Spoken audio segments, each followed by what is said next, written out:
tuweze kuchukua nafasi kuweza kuwalea watoto, kuwapa maadili, kwa sababu uhalifu huu wote unapata hao vijana ambao kwamba wamekuwa katika vikundi vya uhalifu ni vijana wadogo, vijana ambao kwamba takikana wao wamepewa malezi ya kidini, lakini kwa vile wanakosa malezi ya kidini ndio inatokea uhalifu kwa umri huu mdogo.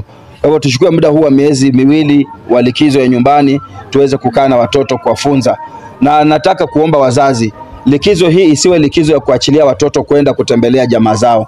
Mara mtoto ameenda kwa shangazi, kwa mjomba. Hauwezi mchunga mtoto wako wakati akiwa mbali na wewe. Keti na mtoto wako, umwachilie mtoto wako aende msikitini apate mafunzo. Sasa hizi madrasa zinaendelea katika hiki kipindi. Achilia watoto waweze kusoma mambo ya dini ili watoto wainuke wakiwa ni watu wenye maadili mazuri katika society. Wasiwe watoto ambao kwamba watainuka na madhara na kudhuru watu katika society yetu.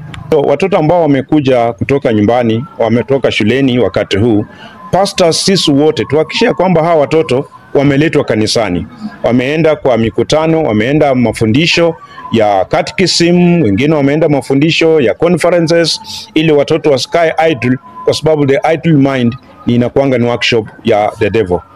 Ni kuwahimiza wazazi waweze kutunza watoto wao, waangalie mahali ambapo wanaenda mchana na usiku, kwa sababu tumepata watoto wameanza kujiunga na vikundi vya uhalifu kama vile Jeshi Jinga na Blackboard.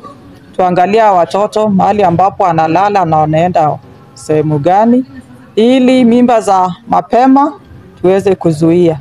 Wakati wa Krismasi, wazazi msitume watoto kwa shosho na kwa shangazi.